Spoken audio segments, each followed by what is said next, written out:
بسم الله الرحمن الرحيم الحمد لله رب العالمين وأصلي وأسلم على نبينا محمد وعلى آله وأصحابه أجمعين ومن تبعهم بإحسان إلى يوم الدين أما بعد السلام عليكم ورحمة الله وبركاته. Donc on se retrouve comme chaque samedi soir avec une nouvelle conférence en français qui est adressée à tout le monde d'ailleurs, pas que les musulmans, parce qu'on croit que le message de l'islam est un message international, n'est-ce pas? Ou que pour les Arabes. Ah, les Arabes. Vous aurez une grande responsabilité devant Allah, vous allez voir. Les Arabes, ils ont une grande responsabilité. Ils seront interrogés. Mais une grande interrogation. C'est Allah qui va leur demander, est-ce que vous avez passé, est-ce que vous avez transmis le message ou non? Après, chacun il va ramener sa réponse. Parce qu'il n'y a pas de prophète. Après notre prophète Mohammed sallallahu alayhi wa sallam, il n'y a plus de prophète. Et notre prophète alayhi salatu wa sallam, qu'est-ce qu'il a dit? Ballighu anni walaw aya. Ballighu anni walaw aya. Qu'est-ce que ça veut dire ballighu anni walaw aya? Transmettez de moi au moins un verset. Un verset. Bon, le titre de notre conférence, la liberté d'expression en islam. Pourquoi? Parce que la religion musulmane, j'ai entendu certaines personnes dire que vous, dans votre religion, vous n'avez pas trop la liberté de parler. D'ailleurs, on n'a pas le droit de vous critiquer ni de critiquer votre religion. Est-ce que ça c'est une vérité? On va voir. Est-ce que la liberté d'expression est garantie dans cette religion islamique ou pas? Et avant de commencer, il faut tout le temps distinguer entre deux choses. Entre la religion et la religiosité, la religion et la religiosité. Et entre l'islam et les coutumes et les traditions. Entre l'islam et la culture. Donc on ne peut pas juger l'islam à travers les musulmans, d'aujourd'hui surtout. On ne peut pas juger l'islam à travers les cultures arabes ou les cultures maghrébines. Ça c'est injuste. Donc comment on peut juger l'islam? À travers l'islam. Comment à travers l'islam? L'islam il existe où? Dans les textes. Si on retourne vers les textes, commençons par le Saint-Coran, après la tradition prophétique, on va trouver. Donc, la liberté d'expression en islam. Alors, pour commencer, s'exprimer, parler, quand on parle de la liberté d'expression, souvent, on dit que c'est un droit fondamental, parmi les droits de l'homme. Alors, sachez que dans l'islam, la liberté d'expression, ou s'exprimer, ce n'est pas un droit fondamental. C'est une particularité de l'homme. Et c'est pas pareil. C'est pas pareil quand on dit la liberté d'expression est un droit que quand on dit est une particularité et spécificité humaine. Qu'est-ce qu'Allah il a dit dans Sourate Ar-Rahman? Bismillah ar-Rahman ar-Rahim. Ar-Rahman 'allama al-Qur'an. خلق الإنسان علمه البيان. Le miséricordieux, il a enseigné le Coran, il a créé l'homme, ça c'est le chapitre, le miséricordieux. علمه البيان, il lui a appris quoi? L'expression. Allah subhanahu wa ta'ala, il a différé l'homme à l'animal de combien de choses? Il a différé l'animal de deux choses. L'expression et quoi? Et la raison.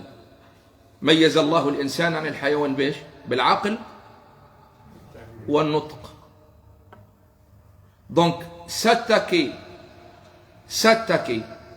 à quelqu'un et essayer de lui fermer la bouche et l'empêcher de parler, c'est s'attaquer à son humanité. C'est s'attaquer à son humanité. On ne l'attaque pas dans un droit là. Non, c'est encore plus grave d'un point de vue coranique. Je ne sais pas si vous avez compris ça ou pas. S'attaquer à quelqu'un et l'empêcher de parler, c'est s'attaquer à quoi? À son humanité. C'est pas s'attaquer à un droit comme ça qui doit être garanti. Parce que Allah subhanahu wa ta'ala, il a créé parlant. Il a créé l'homme parlant. Allah, il a voulu ça. Que l'homme parle. Que l'homme soit différent que l'animal. Comprenez? Donc, ça fait partie de quoi? De six caractéristiques, six particularités. Donc, empêcher quelqu'un de parler, c'est un comportement qui contredit la nature d'Allah, subhanahu wa ta'ala. C'est clair? Alors, la liberté de s'exprimer.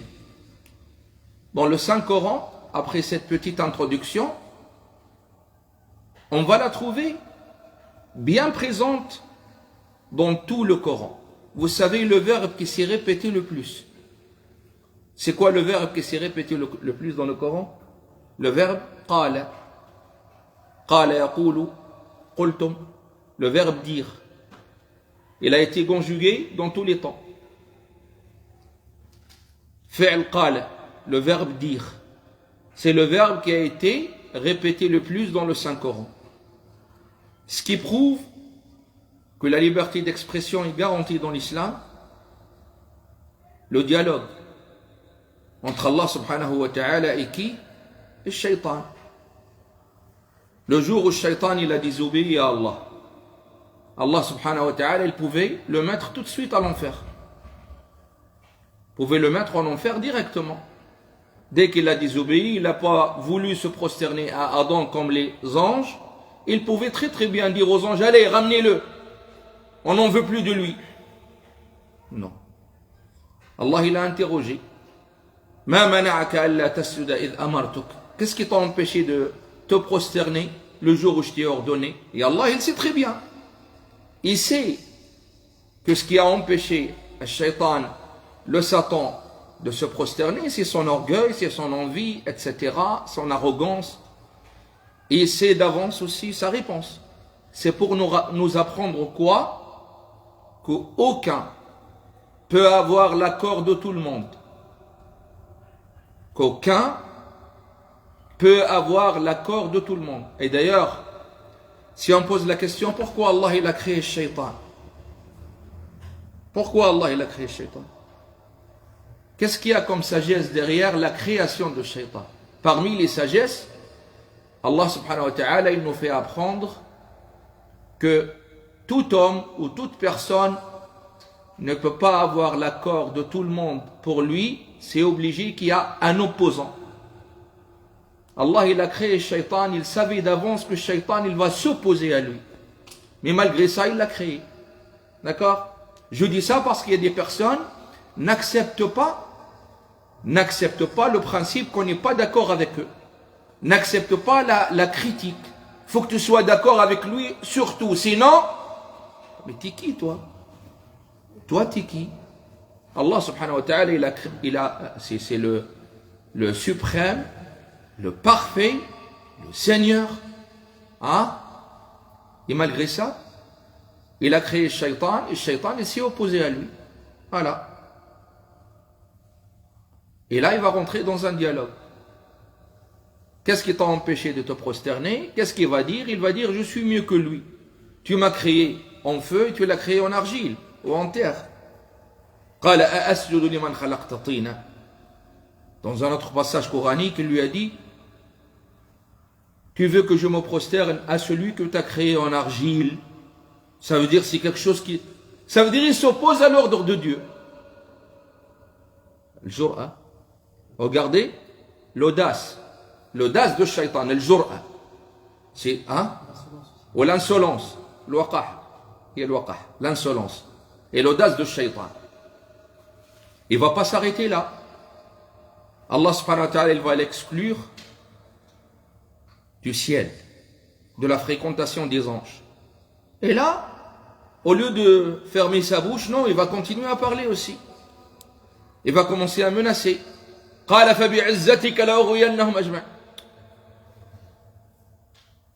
Il dit, par ta gloire, je jure que je vais les égarer tous, sauf tes serviteurs sincères. Et malgré ça, Allah subhanahu wa ta'ala ne l'a pas mis en enfer encore. Vous voyez? Et il ne va pas s'arrêter là. قال أرأيتك هذا الذي كرمت علي لئن أخرتني إلى يوم القيامة لأحتنكن ذريته إلا قليلا قال اذهب فمن تبعك منهم فإن جهنم جزاؤكم جزاء موفورا واستفزز من استطعت منهم بصوتك وأجلب عليهم واستفزز عليهم بصوتك وأجلب عليهم بخيلك ورجلك وشاركهم في الأموال واعدهم وما يعيدهم الشيطان إلا غرورا. Tout un paragraphe très très long dans Sourate Al-Isra, il a trop parlé en menaçant Adam alayhi salam de se venger de lui et de sa descendance, etc.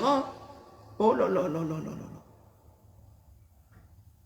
C'est incroyable. C'est incroyable. Et Allah, il a laissé faire. À un point que Shaitan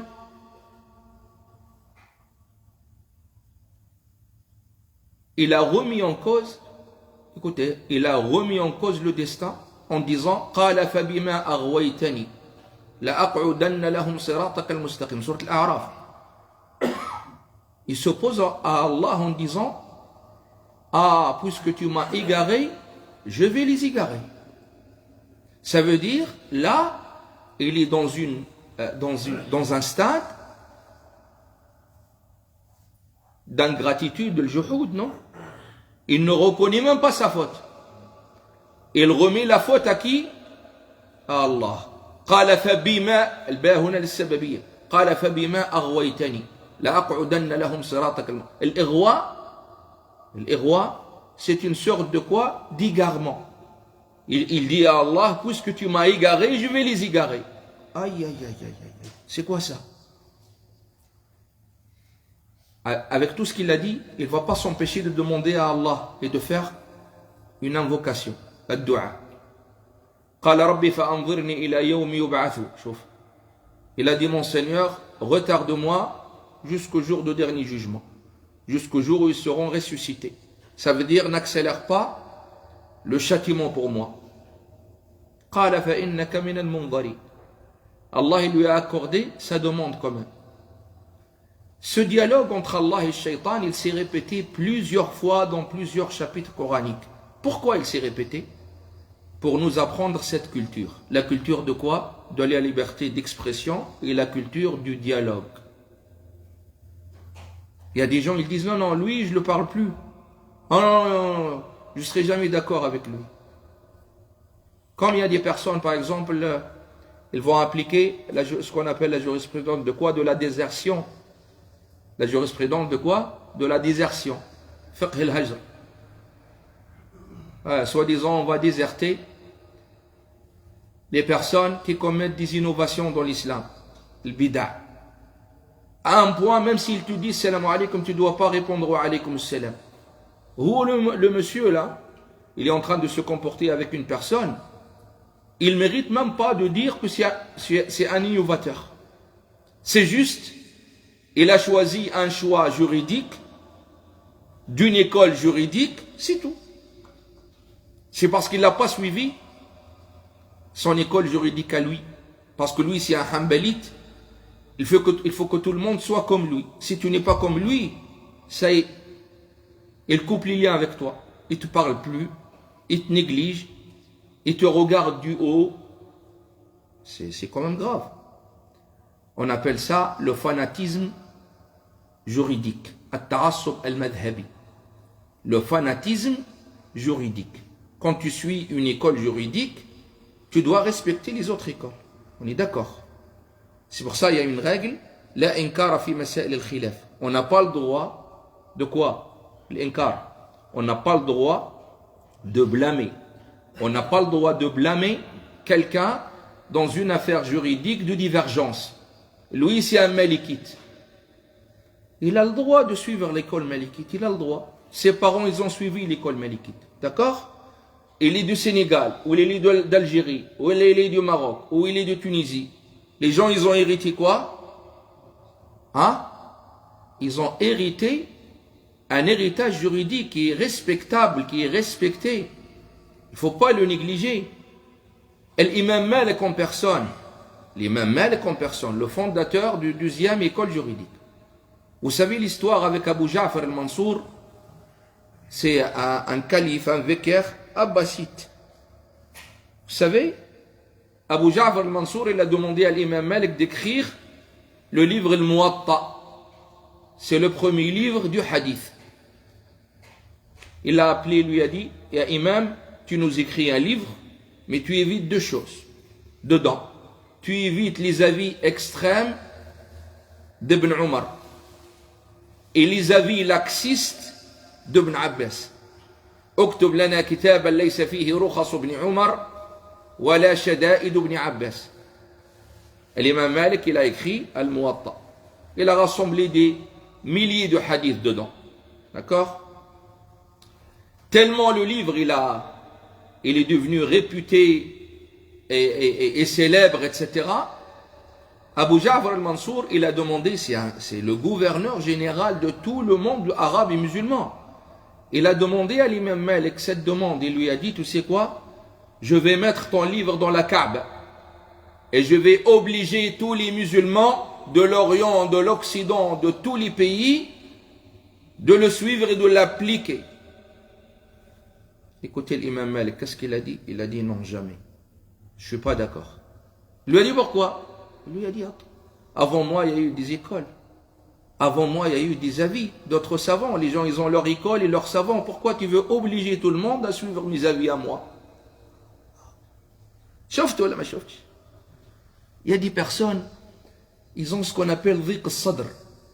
Ils n'ont pas la poitrine, le sens figuré, la poitrine large ou l'esprit large. Ils sont très étroits dans leur tête. Aïe, aïe, aïe, aïe, c'est incroyable. La divergence est une clémence. Al-ikhtilaf, rahmaullah, bien sûr. Omar ibn Abd al-Aziz, qu'est-ce qu'il disait avant? Ma yu'jibuni anna ashab al-nabi sallallahu alayhi wa sallam lam yakhtalifu. Omar ibn Abd al-Aziz, il disait, ça ne me plaît pas que les compagnons du prophète sallallahu alayhi wa sallam, ils ne sont pas d'accord. Ça veut dire, ça lui plaît que les compagnons du prophète, ils ne sont pas d'accord. Ça lui plaît le désaccord des compagnons. Pourquoi? Parce que dans le désaccord, on va trouver des quoi? Des solutions. C'est ça ce que ces gens-là, ils ne comprennent pas. Dans le désaccord, on va trouver tout le temps des solutions. Alors, c'est pareil. La liberté d'expression, on va la trouver présente, à part le dialogue entre Allah, ou les dialogues entre Allah et Shaitan, on va la trouver présente dans les dialogues entre les prophètes d'Allah à partir de Nuh et qui? Et leur peuple.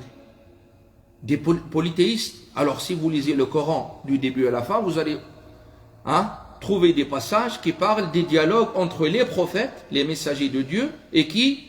Et les polythéistes. Les polythéistes, ils se sont opposés à cette prédication, à cette religion monothéiste. Et qu'est-ce qui contiennent ces dialogues? Alors là, ils contiennent toutes sortes d'insultes. Tous les prophètes, ils ont été traités et insultés de quoi? De magiciens ou de fous. كذلك ما أتى الذين من قبلهم من رسول إلا قالوا ساحر أو مجنون أتواصوا به بل هم قوم طاغون. Allah il dit, c'est comme ça, chaque messager, quand il est envoyé, il est traité de magicien ou traité de quoi? De fou. On dirait que les communautés, on dirait que les peuples, avant qu'un peuple parte, il dit au peuple qui va arriver, hey, n'oubliez pas, si jamais il y a un prophète qui va arriver, n'oubliez pas de le traiter de quoi? De magicien ou de fou. Thamoud, qu'est-ce qu'ils ont dit à Saleh? Kadhabun ashir, menteur. Alors, ils ont traité les prophètes de tous les noms. Des menteurs, des mauvais, des traîtres, des magiciens, des fous, tous les noms. Hein? Les chanteurs aussi. Chanteurs, chanter. Comment? Les chanteurs. Des chanteurs? De poètes. Des poètes. Non, pas trop. Poète, pas trop. Alors notre prophète sallallahu alayhi wa sallam, وَلَقَدْ اسْتُهْزِئَ بِرُسُلٍ مِّن قَبْلِكَ فحاق بالذين سخروا منهم ما كانوا به ولقد استهزئ برسل من قبلك. Allah il dit à son prophète dans le contexte, ce qu'on appelle le contexte de la consolation. Siyaq at-tasliya. Dans le contexte de la consolation, Allah il dit à son prophète, des prophètes avant toi qui t'ont précédé, ils se sont moqués d'eux.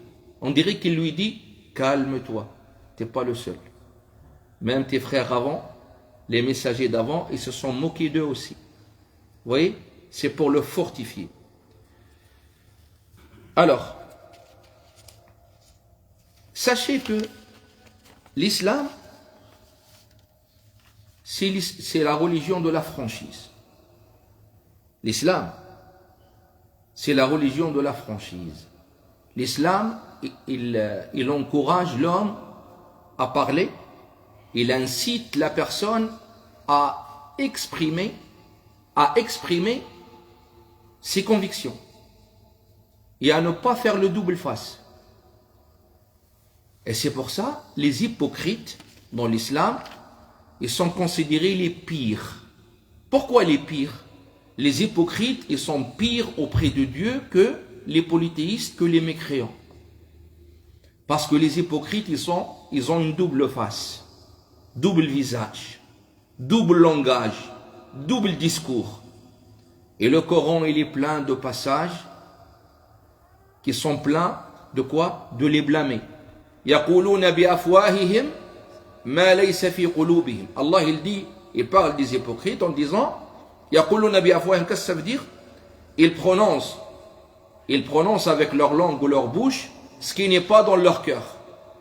L'islam, il t'a dit, tu es mécréant, dis je suis mécréant. D'accord? Tout simplement. Avec toute la franchise. Il te dit, tu es athée, dis je suis athée. Dis je suis athée. Ne dis pas que je suis croyant avec la langue et à l'intérieur tu ne crois pas. D'accord? Dis, aie le courage, l'islam il te dit, aie le courage de dire, le Coran n'existe pas. Le prophète, c'est pas un prophète. Dis-le.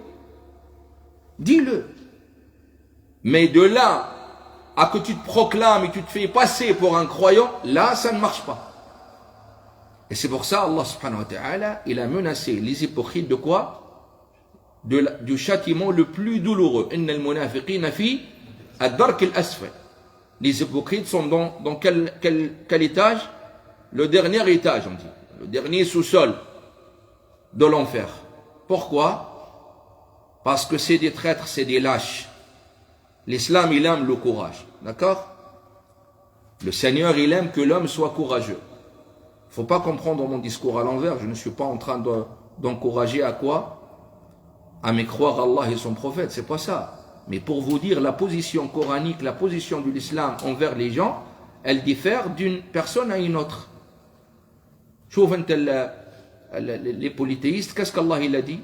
Inna al-kafirina kanu lakum aduwan mubina. Allah il dit, les mécréants, les polythéistes sont des ennemis clairs. Par contre, quand il a parlé des hypocrites, qu'est-ce qu'il a dit? Humul adou fahdharum. Il a dit, c'est eux l'ennemi, hein? Fais attention d'eux.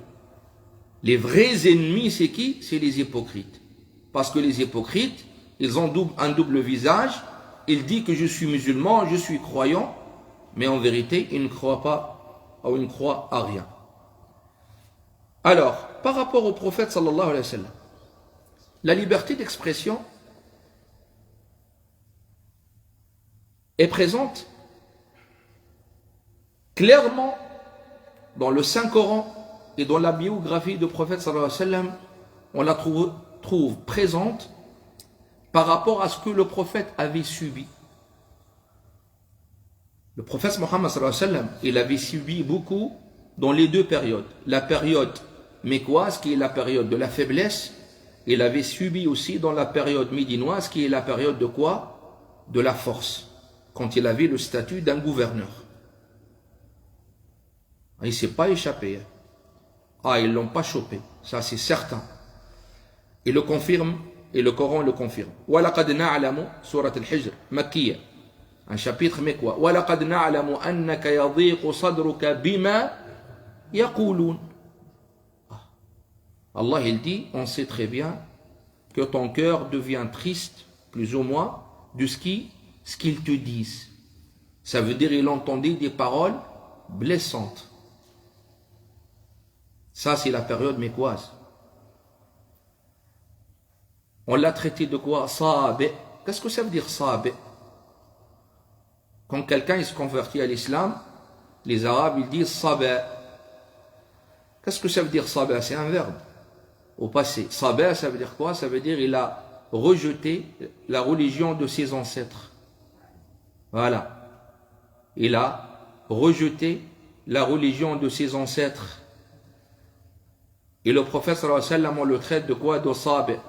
C'est le rejeteur de quoi? De la religion de ses ancêtres. قد نعلم إنه لا يحزنك الذي يقولون فإنهم لا يكذبونك. Allah il lui dit, on sait très bien que ça te rend triste ce qu'ils te disent. والفعل المضارع يفيد التجدد والاستمرار. الذي يقولون, ce qu'ils te disent. Il ne dit pas ce qu'ils t'ont dit. Non, ce qu'ils te disent, ça veut dire ils n'ont pas arrêté de dire. Ils n'ont pas arrêté de dire. Alors toute la période mécoise, pendant 13 ans, le prophète il est resté à la Mecque. Il n'a pas entendu des belles paroles. Hein. Il a entendu toutes les insultes. On lui a fait mal. On a mis la terre sur sa tête. Le jour où il s'est prosterné devant la Kaaba, vous connaissez l'histoire. Abu Jahl, qu'est-ce qu'il a dit? Il a dit, Mohamed, il est en train de se prosterner devant vous, il vous défie. Il n'y a pas un homme parmi vous qui peut y aller chercher les tripes d'un chameau qui a été égorgé ce matin et qu'il le mette sur sa tête, comme ça va lui apprendre de ne pas nous défier. Uqba ibn Abi Mu'ayt, c'était le plus méchant, il est parti. Il a ramené le tripe impur qui pue. Il a ramené ses tripes, il les a mis sur la tête du prophète sallallahu alayhi wa sallam quand il était en train de se prosterner. Et sa fille est venue, Fatima, en pleurant, à l'enlever la saleté de la tête de son père. On mettait les épines, Ash-Shawk, Jamil, la femme de Abu Lahab, elle mettait les épines dans la route du prophète sallallahu alayhi wa sallam pour le blesser. On l'a tapé, on l'a étranglé, on lui a fait que du mal physique et moral, alayhi salatu wassalam. Comment il s'est comporté? La patience. C'est ça les prophètes. Il a tué personne, il a tapé personne, il a insulté personne. C'est comme ça, quand on est prophète, on est patient. Comme tous les prophètes avant. À un point qu'ils l'ont chassé de chez lui. Ils l'ont chassé de chez lui, ils ont essayé même de l'assassiner. Vous connaissez l'histoire de la biographie du prophète sallallahu alayhi wa sallam. Tu vas dire, oui, mais ça c'est la période de quoi? C'est la période de la faiblesse. Il n'y avait pas d'État, il n'avait pas de statut politique. Attends qu'il va à Médine, vous allez voir. Ben, il va partir à Médine. Est-ce que quand il est parti à Médine, il est resté tranquille? Il va rester tout d'abord 10 ans à Médine. Parce que la période de la prophétie, elle a duré combien d'années? 23 ans. 13 à la Mecque et 10 à Médine. Est-ce que vous croyez, quand il va s'installer à Médine, malgré qu'il sera lui le président ou le chef politique, à part le statut de la prophétie et du message, etc., vous croyez qu'il sera à l'abri de tout ça? Ah, pas du tout. Du blasphème? Pas du tout. Alors, il y aura les hypocrites. Ils vont commencer à quoi? À le critiquer. Plus les gens du livre aussi, il les a trouvés. Ils ont tout dit contre le prophète sallallahu alayhi wa sallam et comment il va se comporter. Alors je vous raconte quelques histoires. Ibn Saloul, Abdullah ibn Ubay ibn Saloul, on le surnomme la tête des hypocrites. C'est le chef des hypocrites. Vous savez, il a traité le prophète sallallahu alayhi wa sallam un jour de chien. Wallah il a dit. Qu'est-ce qu'il a dit? Il a dit, nous, il parle des gens de Médine, parce que lui c'est un Khazraji, c'est le chef de Khazraj, de cette grande tribu. Il a dit, nous et eux, notre exemple c'est comme le proverbe arabe qui dit, donne à manger à ton chien et te mangera un jour. قال إنما مثلنا ومثلهم كمثل قول القائل سمن كلبك يأكلك.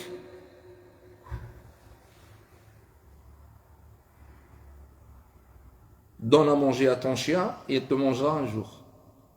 Qu'est-ce qu'il veut dire là? C'est une insulte ou pas? C'est une insulte. Et le prophète sallam l'a entendu, il n'a rien dit. Ah bon? Il l'a pas tué? Non, il l'a pas tué. Cette personne, qu'est-ce qu'il va faire? C'est pareil. Il va partir à la chasse un jour, après se retourne vers ses amis en disant, aujourd'hui, il faut que je mette terme à cette plaisanterie. Il dit, aujourd'hui, celui qui a la gloire, il va faire sortir qui n'a pas de dignité. Attends qu'on retourne à la Médine et vous allez voir. Il a décidé d'exclure le prophète sallallahu alayhi wa sallam de Médine. يقولون لئن رجعنا إلى المدينة ليخرجن الأعز منها الأذل. Il avait l'intention que l'A'az, c'est qui? L'A'az, c'est lui. L'A'az, c'est celui qui a la gloire, la fierté et la force. Il va faire sortir l'indigne. Il traite le prophète sallallahu alayhi wa sallam de quoi? D'indigne. Il ne l'a pas tué. 3. Abdullah ibn Ubay ibn Saloul, c'est lui qui a inventé quoi? L'accusation envers Aïcha radiallahu anha, la femme du prophète, l'année 4. Il l'a traité de quoi? D'adultère. L'honneur du prophète sallallahu alayhi wa sallam, il a été touché pendant 1 mois presque. Et le prophète souffrait. Sa femme, c'est pareil. Abu Bakr as-Siddiq, son père, c'est pareil. Le père de Aïcha. Ça a été une grande épreuve pour le prophète et pour les croyants. Ils ne l'ont pas tué. وَالَّذِي تَوَلَّى كِبْرَهُ مِنْهُمْ لَهُ عَذَابٌ عَظِيمٌ. Est-ce que vous imaginez? Et autres, et autres. Les gens du livre, quand ils sont passés un jour à côté de lui en disant Assalamu alayka ya Abul Qasim, que la mort t'arrive. C'est quoi ça? C'est une insulte ou c'est une gentillesse? Il ne les a pas tués, alayhi salatu wassalam. Le problème, c'est que un seul hadith ou 2, on les a trouvés, surtout un hadith qui est authentique, qui parle de Ka'b ibn al-Ashraf. Dans un contexte de guerre, on va s'accrocher à ce hadith pour l'appliquer sur le plan de la réalité. Et ça, c'est faux. Pourquoi? Parce que c'est le droit du prophète sallallahu alayhi wa sallam. Personne ne peut remplacer le prophète pour ordonner ou donner un ordre de quoi que ce soit. C'est pour ça le prophète sallallahu alayhi wa sallam, envers l'insulte, envers le blasphème, la majorité de ces cas, 99,99%, et s'est comporté envers le blasphème de quoi? Avec quoi? Avec la patience et la sagesse. Avec la patience et la sagesse. Et ça, c'est une législation pour nous les musulmans. C'est une législation pour nous les musulmans. Alors regardez, un jour, le prophète sallallahu alayhi wa sallam, il a été insulté de la part de son oncle Hamza. De la part de son oncle Hamza. Hamza ibn Abd al-Muttalib, sharib al-khamr, avant que le vin soit interdit, il a trop bu, il est devenu ivre. Hamza. Et quand il est devenu ivre, il avait 2 chanteuses avec lui, il lui chantait. Alors tellement il s'est senti fort et tout sous l'effet du vin, il a pris son sabre, il est parti voir une chamelle, il lui a coupé son dos. Mais c'est pas à lui. Ils sont partis voir le prophète sallam, on lui a dit, regarde ton oncle ce qu'il vient de faire là. Il a fait une catastrophe là. Alors le prophète sallam, il est parti voir Ali ibn Abi Talib, il a dit, allez viens, on va voir ton oncle, je crois qu'il nous a fait un problème aujourd'hui. Ils sont partis le voir, il était encore dans un état d'ivresse. Le prophète dit qu'il est arrivé pour lui parler. Qu'est-ce qu'il a dit, Hamza? Il a dit, mais toi, t'es qui, toi et lui? Vous êtes que des esclaves à mon père. وَهَلْ أَنْتُمَا إِلَّا عَبِيدٌ لِجَدِّي. Ou des esclaves à mon grand-père. Le prophète, quand il a vu ça, il n'a rien dit. Tout de suite, il s'est retiré avec Ali ibn Abi Talib. Pourquoi? Parce que l'homme, il était dans un état de quoi? D'ivresse. Alors imaginons maintenant, un homme, il va sortir sur Facebook, il va commencer à insulter le prophète. Qu'est-ce que t'en dis qu'il n'est pas sous l'effet de la drogue? Qu'est-ce qui t'en dit qu'il n'est pas sous l'effet de quoi? De l'alcool. Comment se comporter avec le blasphème qui se répète? Récemment, il y a eu en Inde. Et je crois que c'est quelque chose qui va se répéter à chaque fois. Il y a des gens, ils aiment bien provoquer. Il faut se comporter avec toute sagesse et toute patience. Il ne faut pas tomber dans le piège. Il y a des gens, ils cherchent à quoi? À nous piéger. Donc il ne faut pas leur donner l'occasion. Soyez plus intelligents qu'eux. Il faut les négliger, les sous-estimer. Vous n'avez pas entendu l'histoire de producteur hollandais, celui qui a insulté le prophète sallallahu alayhi wa sallam. Il s'est converti à l'islam. Hein? Pourquoi? Parce qu'on lui a offert le livre de la biographie du prophète. Celui qui insulte le prophète, offrez-lui le livre de la biographie du prophète. Dites-lui, est-ce que vous le connaissez, ce monsieur que vous venez d'insulter? C'est sûr qu'il va dire, pas beaucoup. Allez, tiens, après on verra. Mais à travers ce livre, il s'est converti. Et il a fait le pèlerinage. Et il est arrivé, regardez l'histoire touchante. Et je l'ai vu avec mes yeux. Il est arrivé devant la tombe du prophète, sallallahu alayhi wa sallam, il a commencé à pleurer. Et après, il s'est adressé au prophète, il dit, j'espère que tu vas me pardonner un jour. Et il a décidé de faire un film pour défendre le prophète. Si tous les insulteurs des prophètes, il faut les tuer, personne ne rentrera en islam. Personne. Khalid ibn al-Walid, il n'a pas insulté le prophète. Omar ibn Khattab, il n'a pas insulté le prophète. Amr ibn al-As, il n'a pas insulté le prophète. Ikrima ibn Abi Jahl, il n'a pas insulté le prophète. Qui n'a pas insulté le prophète? Imaginons si tous ceux qui vont insulter, allez, il faut les... Mais c'est du n'importe quoi. Tu ne peux pas empêcher les gens de parler. Ce n'est pas quelque chose qui nous fait plaisir, ça c'est sûr. Et je sais que malgré que la liberté d'expression est un droit fondamental, mais parfois ça nous blesse. Ça nous blesse, ça nous fait mal. Mais il ne faut pas donner l'occasion à ceux qui nous cherchent. Quelqu'un qui essaie de te provoquer, fais semblant, c'est mieux. Laisse-le. Vous comprenez? Bon. La liberté d'expression, c'est un comportement qu'on doit exercer dans notre vie quotidienne. Ah, je parle des Arabes, je suis arabe. Vous allez rigoler. Nous, les Arabes, on commence à faire apprendre à parler l'enfant dès qu'il est petit. 2, 3 ans, dit papa, dit maman, dit bonjour, aslam, islam, kada, Allah, ta. Il commence à parler le petit, normal. Alors dès qu'il pose une question dans sa vie, tais-toi, ça commence la dictature. On est resté des années à lui faire apprendre à parler. Dès qu'il interroge ou il se pose une question, ça y est, ça commence. On n'aime pas la question, surtout la question des enfants. Parce que les enfants, ils posent des questions surtout. Par exemple, un enfant, il peut te poser une question, il va te dire, Allah, il a des yeux, ils sont comment ses cheveux? C'est un enfant, il ne sait pas. Est-ce que c'est normal que tu lui dis, viens, et tu lui donnes une claque? C'est ça, on n'a pas de patience. Il ne sait pas. Donc il faut lui expliquer les choses tout simplement. La liberté d'expression et le dialogue, il faut que ça soit une culture. Entre nous et nos enfants déjà, au sein de nos familles, dans les couples. Ah, dans les couples, qu'est-ce que je dis? Oh, c'est un problème ça. Alors les couples, ils parlent beaucoup avant le mariage. Vous allez rigoler là. Les couples, les dialogues avant le mariage, il y en a. Alors dès qu'il y a un mariage, c'est pas après le mariage, dès qu'il y a un petit conflit, ça y est. Si chacun il reste dans son coin, plus de dialogue, plus de parole, chacun il reste dans son coin, dans sa bulle. Et on croit que le problème il va se résoudre et on attend l'autre hein, qui vienne vers nous pour demander l'excuse. Et tout ça, ça vient de Shaitan en fait.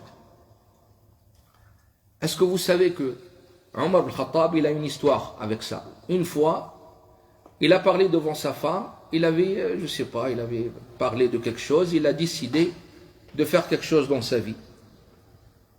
Sa femme, elle lui a dit, tu ne devrais pas faire ça. La femme de Omar al-Khattab, c'est un personnage très fort. Il a une grande personnalité, c'est quelqu'un de nerveux aussi.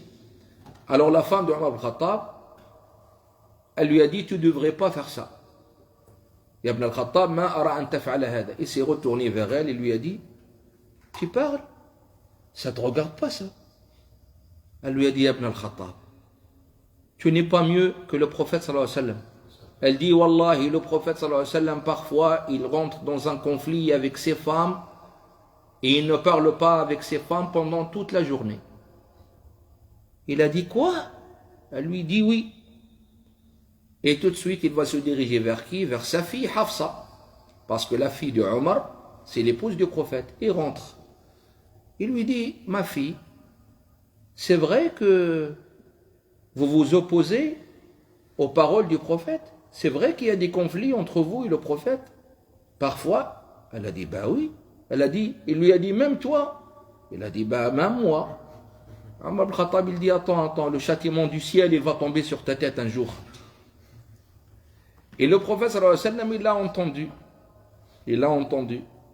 Il a rigolé, il n'a rien dit. Pourquoi? Parce qu'on est en train de parler dans un cadre humain, dans un cadre familial. Donc le statut du prophète sallallahu alayhi wa sallam ici avec ses femmes, c'est un statut d'époux.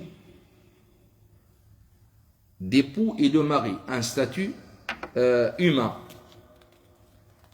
Aïcha radiallahu anha wa ardaha.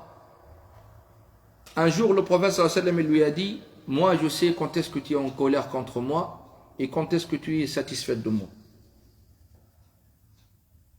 C'est le prophète qui dit ça à Aïcha. Aïcha lui dit, bon, comment tu sais? Il lui dit, quand tu es satisfaite de moi, tu dis, je jure par le Seigneur de Mohammed. Et quand tu es contre moi, tu dis, je jure par le Seigneur de Ibrahim. Elle a dit, oui, c'est vrai. Vous voyez, c'est humain. La liberté d'expression. On l'a trouvée présente aussi chez une femme, des partisans, elle est venue s'opposer au prophète sallallahu alayhi wa sallam. Elle lui a dit, ah Rasulallah, toi tu parles qu'aux hommes, c'est tout. Nous on n'a rien de tes cours. Tu ne peux pas nous consacrer un jour pour nous parler? Il l'aura consacré un jour. Ça c'est la liberté de quoi? D'expression. La liberté d'expression au temps du prophète sallallahu alayhi wa sallam n'a pas empêché les compagnons, c'est pas de s'opposer mais de s'interroger, de poser des questions, de chercher à comprendre en fait. L'islam c'est pas un message militaire, ferme ta bouche et ferme tes yeux et suis-moi. On n'est pas chez les Daesh là, ça c'est chez les Daesh qui n'ont rien à voir avec l'islam. Ceux qui veulent imposer la religion aux gens, avec la force, avec les armes. L'islam, il ne s'impose pas avec l'épée. L'islam, il a utilisé l'épée, safe, pour se défendre. Dans des cas très, très limités. D'accord? L'islam, il s'est propagé avec quoi? Avec l'épée ou avec l'ilm? Allah, il dit, Noun wal qalami wa ma yasturun. Il fait le serment par quoi? Par le crayon. Il ne dit pas Noun wa sayfi wa ma yaqta'un. Wal qalam. L'islam s'est propagé avec la belle parole, le savoir, la logique. C'est un langage de conviction. Pas avec la force. Quand tu veux imposer la religion à quelqu'un, tu es en train de transformer cette personne en une personne hypocrite. Et surtout si tu as de la force. Si tu as de la force, c'est compliqué ça. Ben oui, c'est comme tu veux imposer la religion à ta femme. Si tu ne mets pas le hijab, je te divorce. Ben, la pauvre, elle n'a pas le choix. Si elle a 2 ou 3 gosses de toi, elle va le mettre. Quand elle va mettre, déjà, tu n'as pas le droit de parler de cette façon, parce que le hijab, c'est un droit de qui? C'est un droit pour qui? Pour Allah ou là pour le mari? Pour Allah, c'est pas pour le mari. Donc toi, tu prends la place d'Allah, là. Même si tu veux la conseiller qu'elle soit pudique, on va dire, etc. C'est pas comme ça. C'est pas une façon de faire. Vous voyez? Donc là, elle va le mettre. Quand elle va le mettre sous la contrainte. Et Allah, il ne va pas accepter son acte. Parce que là, tu l'as poussé à faire de l'ostentation, riya. Elle fait quelque chose, mais pas pour Allah, mais pour toi. C'est grave, ça. Et qu'est-ce qui se passe par la suite? Ben, elle va vivre dans la terreur, comme beaucoup de femmes aujourd'hui. Je ne généralise pas, mais je sais qu'il y en a une masse. Ah oui, il y a une masse. Elle vit sous la terreur, dans la peur. Pas toutes les femmes, je ne généralise pas, mais il y en a. C'est pareil, on veut apprendre la religion à quelqu'un, on l'apprend avec la douceur. On n'impose pas. On veut que la société, par exemple, dans nos sociétés arabes et musulmanes, les gens ils sont corrects et ça, et des conservateurs et tout. C'est pas à travers la loi de l'État. Ah non, pas du tout.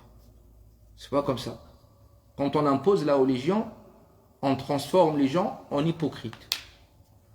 Ils vont se montrer devant nous comme quoi c'est des bons religieux, et derrière, c'est le contraire. C'est pour ça, c'est ça ce qui explique que certains pays, soi-disant, ils appliquent l'islam, etc., et la charia et tout. On voit des personnes qui viennent de ces pays-là, quand ils viennent en France, ils se permettent de faire des choses qui ne les font pas chez eux. C'est pas vrai? Ben oui. Ils se permettent de faire des choses, ils ne les font même pas là-bas. Ils ne peuvent pas les faire là-bas. Impossible. Vous voyez? Ça, c'est de l'hypocrisie. Donc, la crainte, il faut qu'elle soit une crainte de qui? De Dieu. Ce n'est pas de la personne. Le prophète, sallallahu alayhi wa sallam, malgré que c'est le prophète qui l'est soutenu, etc., il ne faut pas croire. Parfois, il dit des choses, ça dépasse quelques compagnons. Ça les dépasse. Et le compagnon, il va quoi? Il va intervenir. Il va se comporter d'une façon, on dirait qu'il va s'opposer en fait. Et on l'a trouvé ça dans les textes de la biographie du prophète sallallahu alayhi wa sallam. Le pacte de l'Hudaybiyah, cet engagement, ce pacte qui s'est déroulé entre les Khorashites, les polythéistes et le prophète sallallahu alayhi wa sallam. Le pacte, il s'agit de quoi? Il s'agit d'empêcher le prophète de faire le Umrah, le petit pèlerinage, l'année 6. L'année 6. Hijr. Le prophète, il est venu en 1500 personnes, il l'a empêché de faire le Umrah. De plus, ils ont posé ou déposé des conditions injustes. Si un musulman, il part de Médine à la Mecque, les Mécois ont le droit de quoi? De le prendre en otage, de le séquestrer. Et si jamais un musulman, il fuit les polythéistes de la Mecque vers Médine, les musulmans doivent l'exclure à la Mecque et le rendre à sa famille.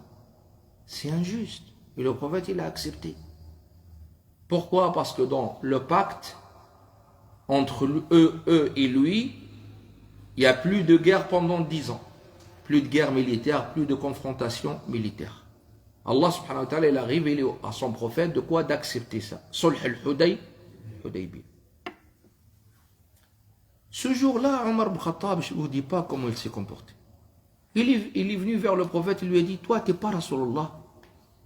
Tu n'es pas le prophète, toi. Et eux, ce n'est pas les polythéistes. Et nous, on n'est pas les musulmans.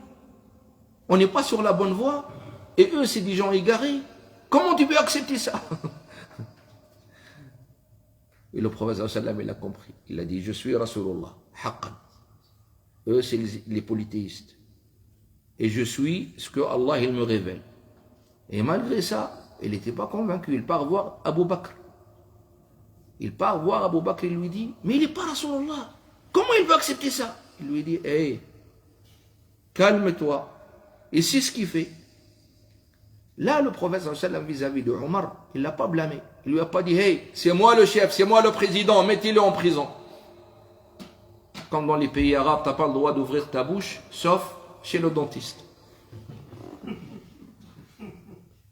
Dans les pays arabes, tu n'as pas le droit d'ouvrir ta bouche, sauf chez le dentiste. À part le dentiste, tu fermes la bouche.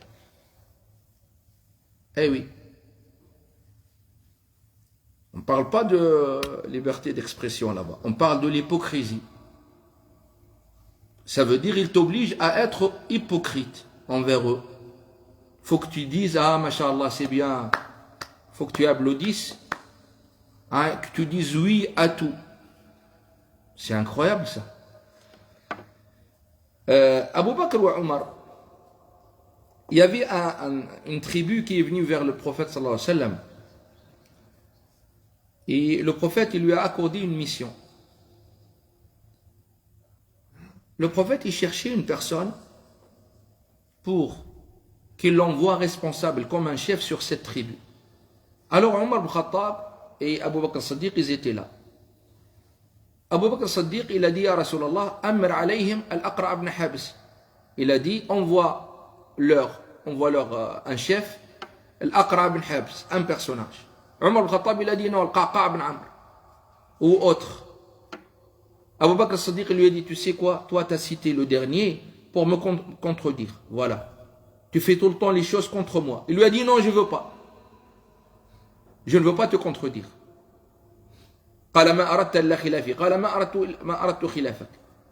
Juste, ils ont levé un petit peu la voix auprès du prophète. Le prophète, il était là. Tout de suite, le Coran, il va intervenir. Ya ayyuhalladhina amanu la tarfa'u aswatakum fawqa rasulillahi wa la tajharu fawqa sawti an-nabi wa la tajharu lahu bil qawl. Ô vous qui avez cru, ne levez pas vos voix sur le voix du prophète sallallahu alayhi wa sallam. An tahbata a'malukum wa antum la tash'urun.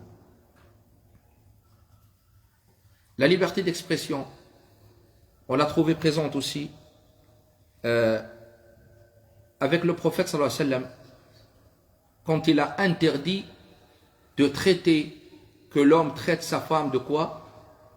D'adultère. Et de mettre sa chasteté en doute. Et l'islam, il impose quoi? 4 témoins. Il faut que 4 témoins observent l'opération. Observent le fait en fait. Alors il y a un compagnon qui s'appelle Sa'd ibn Ubada. C'est un chef parmi les chefs des partisans. Quand il a entendu ça, qu'est-ce qu'il a dit? Ah bon? Il a dit un homme parmi nous, il rentre chez lui et il trouve un homme avec sa femme, il lui fait rien du tout jusqu'à qu'il ramène 4 témoins. C'est ça, ya Rasulallah. Moi, si je le trouve, je lui fais. Il s'est opposé. C'est une sorte d'opposition, ça. Le prophète sallallahu alayhi wa sallam, il ne l'a pas blâmé.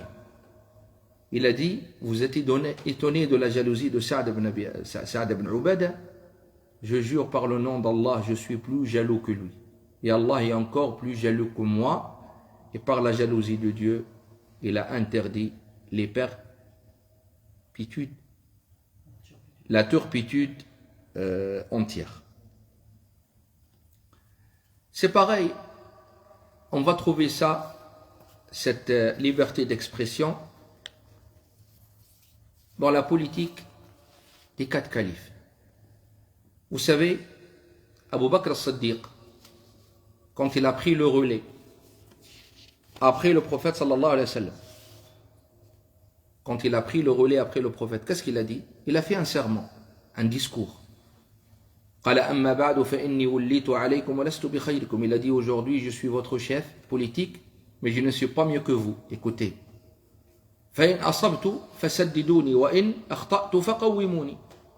Il a dit si j'ai raison, aidez-moi. Et si j'ai tort, corrigez-moi. C'est Abu Bakr as-Siddiq qui dit ça. Ça c'est un discours parfait. Omar ibn Khattab c'est pareil. Le jour où il va prendre le relais, il va faire le même discours. Et il va rajouter, il va dire, il regarde les gens, il leur dit, hey, si vous me voyez faire comme ça, ou comme ça, remettez ma tête droite. Alors il y avait un homme, il a pris son sabre, il lui a dit, si tu fais ça ou ça, il y a ça. Omar ibn Khattab, il a accepté. Il a dit, alhamdulillah, qu'il y a dans la communauté de Muhammad, celui qui rend Omar, hein, qui le met sur le droit chemin. Un jour, Omar ibn Khattab, pourtant c'est le gouverneur. Ça veut dire il a tout, la police dans sa main, les institutions de l'État dans sa main, etc. Alors qu'est-ce qu'il a voulu? Il a voulu limiter la dot de la femme.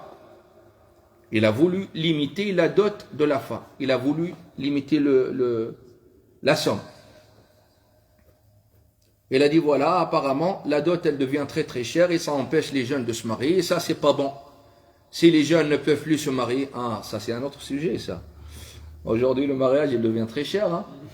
Surtout dans les pays arabes. Oh là là là, c'est... Hein? Il dit ça va empêcher les jeunes de se marier. Donc à partir d'aujourd'hui, voilà, je vais mettre une somme bien fixe. Il a dit ça dans la mosquée du prophète, sur la chair, sur le minbar. Les gens, ils entendent des milliers. Il y a une femme, elle a parlé derrière. Elle lui a dit, hey, qu'est-ce que tu dis, toi? Ibn al-Khattab. Allah, il dit, وَإِنْ آتَيْتُمْ إِحْدَاهُنَّ قِنْطَارًا فَلَا تَأْخُذُوا مِنْهُ شَيْئًا. Elle lui a récité le verset coranique. Quand Allah, il dit, si vous leur donnez un qintar. C'est quoi le qintar? Vous savez ce que c'est le qintar? Hein? Le? Une tonne, tornade. Non, non. C'est 100, oui, mais 100 kilos, ça c'est 100 kilos dans l'unité scientifique. Mais le qintar, les savants de l'exégèse du Coran, qu'est-ce qu'ils ont dit? Le qintar, c'est ce qui remplit la peau d'une vache d'or.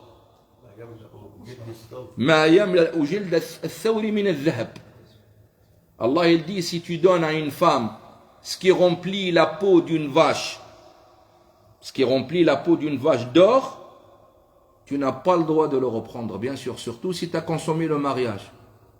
Ah ben oui, si tu l'as consommé, c'est fini. Tu consommes le mariage, elle perd sa virginité, et en plus tu veux récupérer l'argent. Oh, c'est bizarre ça. Allah, il a interdit. Donc cette femme, elle a dit quoi? Qu'est-ce que tu es en train de dire là? Qu'est-ce qu'il a dit, Omar? Il a dit, alimatil mar'a wa jahila Omar. Il a dit, la femme, elle a raison, et Omar, il n'a pas raison. Tout de suite. Il n'a pas dit, allez, prenez-la, la prison, la torture. Vous savez, les dictateurs qu'on a, c'est des gens arriérés dans leur tête. Arriérés, malheureusement. Ils obligent les gens à les aimer et les gens les détestent. Ils obligent les gens à les aimer, à faire le cinéma avec eux. Ils ne savent pas que les gens les détestent. C'est pas comme ça que tu arrives. Allah, subhanahu wa ta'ala, Allah, le suprême, le tout-puissant, le Seigneur, Dieu, subhanahu wa ta'ala, il se fait critiquer tous les jours. C'est pas vrai? Il se fait insulter tous les jours. La ahada asbaru ala adha sam'ihi min Allah. Le prophète, il dit ça. Il dit, celui qui a plus de patience sur les insultes, c'est Allah. Innahum yaj'aluna lahu al-walad wa huwa yu'afihim wa yarzuquhum. Allah, le prophète, il dit, hein, ils inventent que Allah, il a un fils, et malgré cela, il leur donne la santé et leur accorde la subsistance. Tous les jours, les gens, ils insultent Allah. Il n'y a pas des gens qui insultent Allah. Tous les jours, ils insultent Allah. Ils s'opposent à Allah. Rien quand ils ont la pluie. Oh, c'est un ton de chien. Astaghfirullah al-azim. Il ne faut pas dire ça.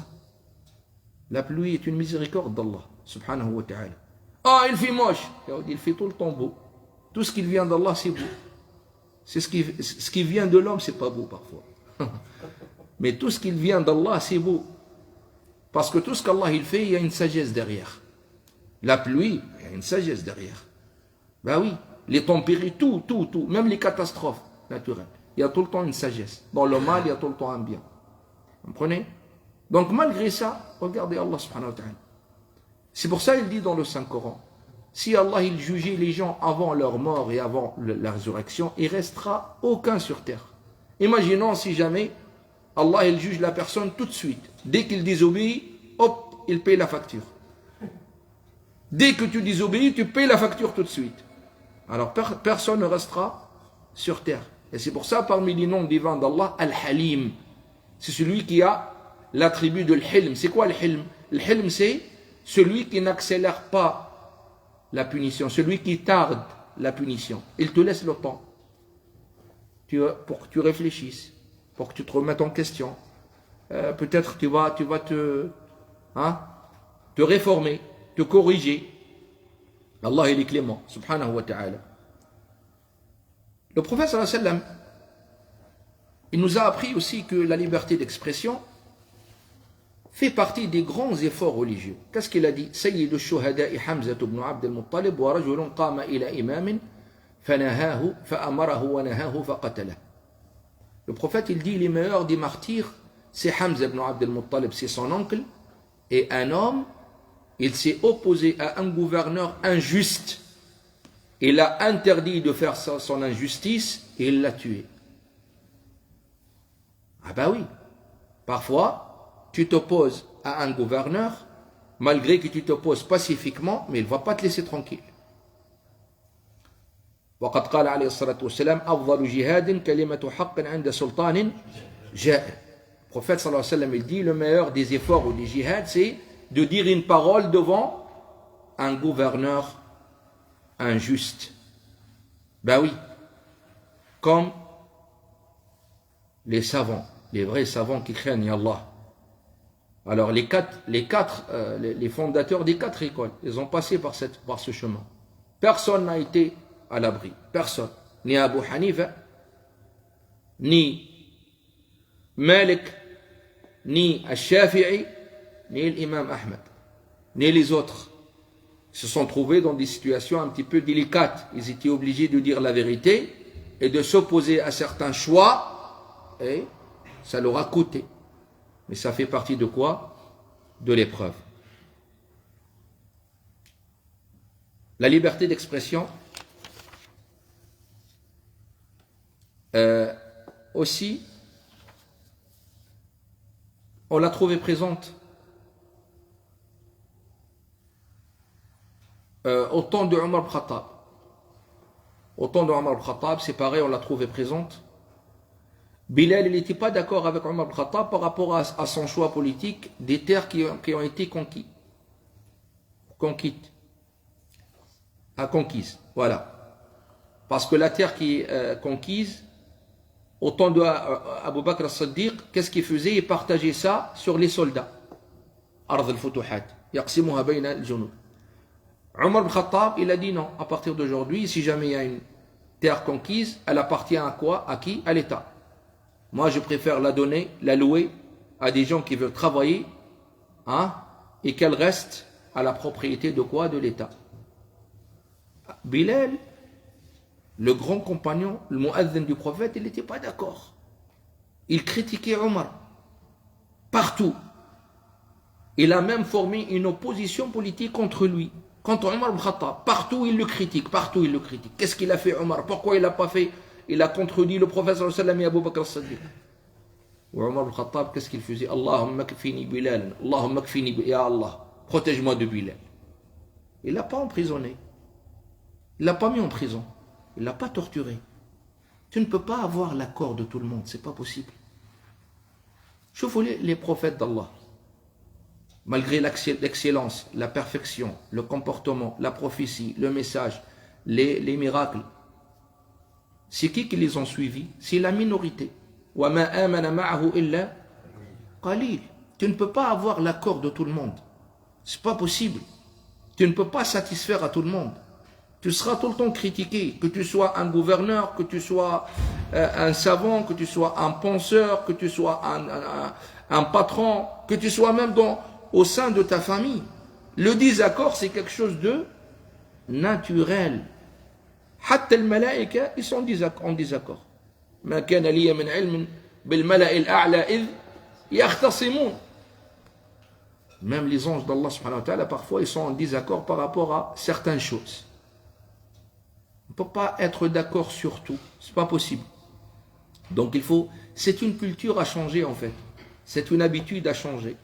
Et ça nous aide beaucoup dans nos relations sociales, avec nos épouses, avec nos enfants.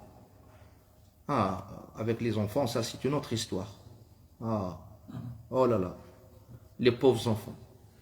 Quand on fait un enfant, dans notre culture, hein, c'est notre esclave. Il faut qu'il mange de ce que nous, on aime manger.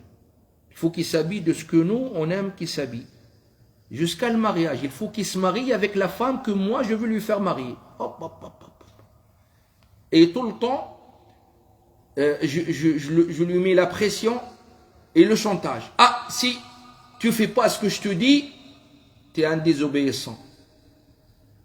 Donc, il profite de ce point faible, en fait. Et ça, c'est pas bon. Je sais que le père, il a une responsabilité, et la maman, c'est pareil. Alors, les premières années, c'est une page blanche. Mais quand ils arrivent à l'adolescence, ils commencent à être indépendants, plus ou moins dans leur choix. Il faut faire l'ami, il ne faut pas faire trop le père. Il faut faire l'ami avec eux. Donc, il faut changer le système. C'est quoi le changement du système? Il faut essayer de les encadrer. Tu devrais faire ça, c'est mieux peut-être. Vous voyez? Tu devrais choisir un copain à la place de celui-là. Fais attention. Je te conseille. Après, c'est à toi de voir. C'est comme ça. Mais tout le temps, la pression, oh, papa. Vous voyez? Ça, c'est un problème. Ça, c'est parmi les défauts de l'éducation. C'est pareil au sein du couple. Ben, madame, elle peut être pas d'accord avec toi. C'est normal. Toi, tu lui dis, j'ai envie d'un couscous. Oh, j'en ai marre de faire le couscous. Aujourd'hui, ça serait des pâtes. Ben, fais des pâtes, c'est pas grave. On mangera le couscous un autre jour. Ah ben oui, si tu n'as pas l'esprit large, tu vas lui dire, ah, toi, tu veux faire qu'à ta tête. Ah ben, je ne vais pas manger ici, je vais ramener un couscous. Et ça se déclenche, ça y est. Et ça peut partir jusqu'à un divorce.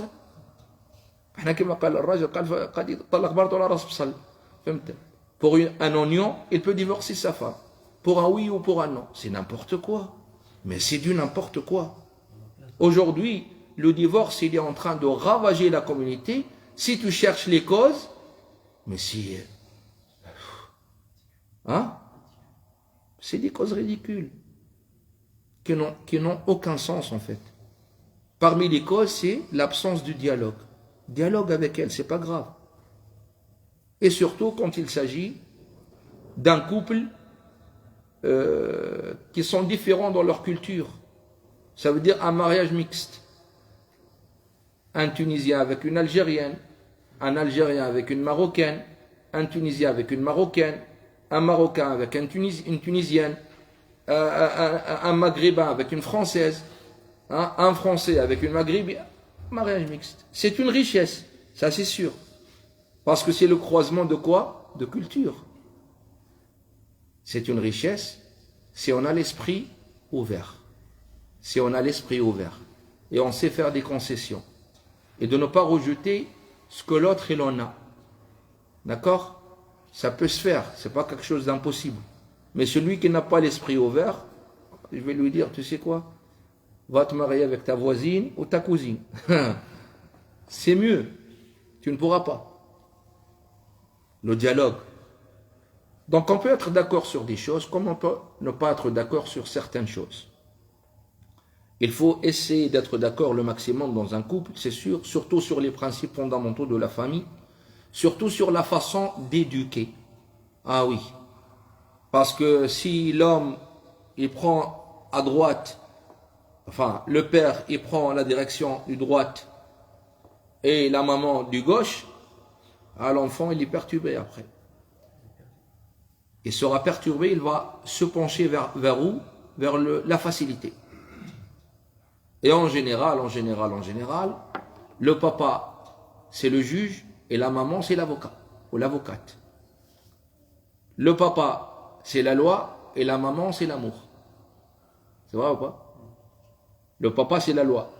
Et la maman, c'est l'amour. C'est vrai. Donc il y a un dialogue. Il faut dialoguer avec les enfants. c'est pour ça les moments de partage. Chauffe à table. Le moment de manger, de partager un plat, de se regarder, de parler ensemble. C'est important ça. Allah il a révélé un chapitre qui s'appelle Al-Ma'idah. Qu'est-ce qui nous inspire le nom Al-Ma'idah, le festin, la table? C'est important, c'est un moment de partage parce qu'on ne se voit pas la journée, chacun il a son emploi, l'autre il est au sport, l'autre il est au collège, l'autre... Les vacances ils vont venir bientôt, c'est pareil. C'est l'occasion ou jamais de se retrouver, de fortifier ce lien familial. Et de mettre les écrans à côté surtout. De mettre les écrans qui nous ont déchirés à côté. La liberté d'expression dans l'islam peut être non seulement ce qui spécifie l'homme ou un droit fondamental, ça peut être une obligation surtout pour ceux qui sont censés et obligés de parler. Il y a une catégorie de gens dans la société, ils sont obligés de parler. Ils n'ont pas le droit de se taire. C'est qui? C'est les savants. Allah Azza wa Jalla, il a menacé les savants si jamais ils ne s'expriment pas du châtiment. Inna alladhina yaktumuna ma anzalna min al-bayyinati wal-huda min ba'di ma bayyanahu lin-nasi bil-kitabi ulaika yal'anuhum Allah wa yal'anuhum al-la'inun. Allah il dit ceux qui s'abstiennent de s'exprimer et de dire la vérité qui vient dans le livre. Allah il les maudit et les anges vont les maudire. Quand on apprend le savoir religieux, on devient responsable.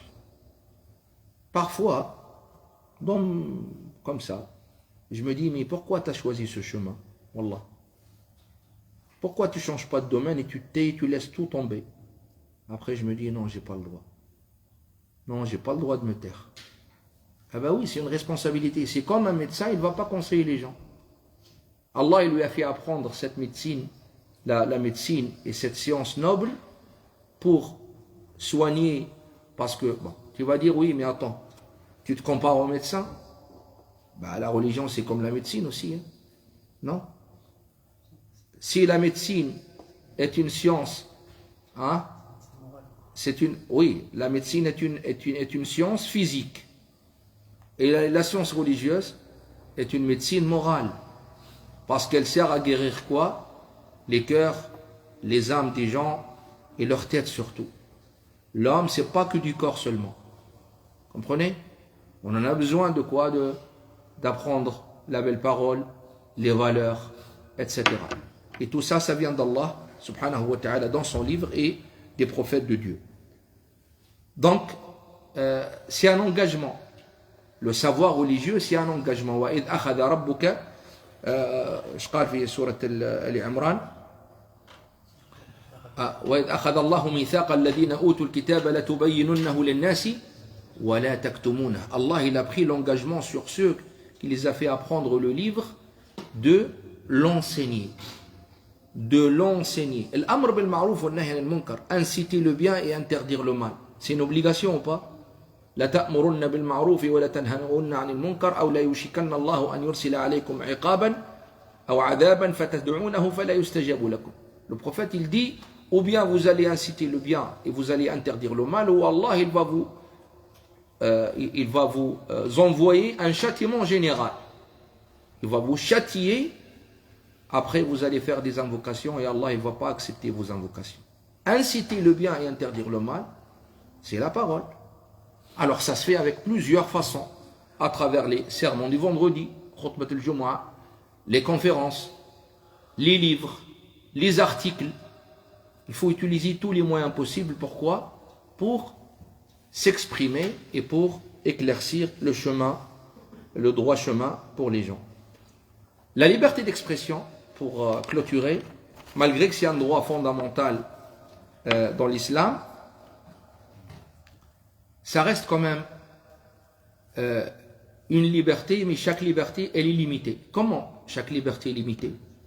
Allah subhanahu wa ta'ala, quand il a créé Adam, il a ordonné d'habiter au paradis. Dans le paradis, tout est halal, sauf un seul arbre. وَلَا تَقْرَبَ هَذِهِ الشَّجَرَةِ. Aujourd'hui, quand on parle de la liberté, alors certaines perspectives, peut-être on va parler de la liberté la liberté dans la religion musulmane? Est-ce que c'est une réalité ou c'est le contraire? Peut-être on traitera ce sujet d'un point de vue philosophique. Quand on parle de la liberté, ici la France c'est le pays de la liberté, ça c'est sûr. L'Europe c'est le continent de la liberté, ça c'est sûr. La liberté qui existe en France et qui existe en Europe, elle est incomparable avec la liberté qui existe en Afrique ou dans les pays arabes. C'est pas vrai? Est-ce que cette liberté en France est une liberté sans limite? Quand on conduit la voiture dehors, est-ce que les routes ils sont ouvertes? Est-ce qu'il n'y a pas de code de la route? Il y a le code de la route ou pas? Il y a le code de la route. On va passer par des significations. C'est le passage, le stop, les feux rouges, etc. Signalisation. On va passer par des signalisations qui nous empêchent de faire n'importe quoi. C'est pareil quand on prend l'autoroute ou les nationales, il y a des limitations de vitesse. Il y a des radars. Hein? Donc on risque de se faire flasher, etc. Donc on n'est pas libre quand on conduit une voiture. C'est pareil dans n'importe quel domaine. La liberté, elle est là. Mais la liberté, elle a des limites. Alors, est-ce que la liberté d'expression ou la liberté d'expression me permet d'insulter ta maman ou d'insulter une personne ou d'accuser une personne, une accusation grave ou de calomnier? Ça, c'est pas la liberté d'expression. Il y a des personnes, ils ont mal compris la liberté d'expression. Ils croient que insulter la personne ou accuser la personne sans preuve, ça fait partie de la liberté d'expression. Mais accuser une personne, ça veut dire quoi? Ça veut dire salir la personne. Comment ça s'appelle dans la loi française? La diffamation. Ça s'appelle la diffamation et la loi, elle punit. Dans l'islam, comment il s'appelle ça? Al-Buhtan. Al-Buhtan, la diffamation. Comprenez? Donc la liberté d'expression, elle a des limites. J'ai le droit de critiquer, une critique bien encadrée, une critique bien constructive, voilà, constructive, mais de là à insulter les personnes ou à toucher leur honneur ou toucher leur dignité, ça c'est pas de la liberté d'expression. Ça c'est de l'agression, c'est de la transgression et de l'agression. L'islam, il interdit tout cela. Parmi les conditions aussi, c'est que l'islam, il nous appelle à quoi? À vérifier avant de parler et de juger. Ya ayyuhalladhina amanu in ja'akum fasiqun binaba'in fatabayyanu. Oh, vous qui avez cru, si jamais une crapule, elle vient vers vous, personne crapule, elle vous ramène une information, vérifiez. Dieu, il nous appelle à vérifier avant de juger. Les préjugés, il faut les mettre de côté. Oui, mais on a entendu que lui, il disait ça. Attends. Oui, mais on a entendu que... T'as entendu, c'est qui t'a dit ça? C'est peut-être une personne qui l'envie. Si une personne jaloux ou jalouse, donc t'as qu'à contacter directement la personne et de voir et de vérifier. Parmi aussi les conditions, c'est que l'islam, il nous éloigne de juger les intentions. Al-hukm ala niyat. On ne doit pas juger les intentions des gens parce qu'il n'y a personne qui sait ce qu'il y a dans les cœurs des gens. Il n'y a que Allah subhanahu wa ta'ala. Je vous remercie infiniment. Barakallahu fikum. Et que Dieu vous préserve. Donc on a fini avec cette conférence, la liberté de l'expression dans l'islam. Que Dieu vous préserve. Shakarallahu lakum. As'alullah ta'ala naj'alana wa iyyakum mimman yastami'una al-qawl fayattabi'una ahsanah. Ulaika alladhina hadahum Allah wa ulaika hum al-albab. Demain, on se retrouve, Inch'Allah, avec une nouvelle conférence sous le titre « L'importation des fatwas et ses conséquences ». À demain, Inch'Allah. Salam alaikum.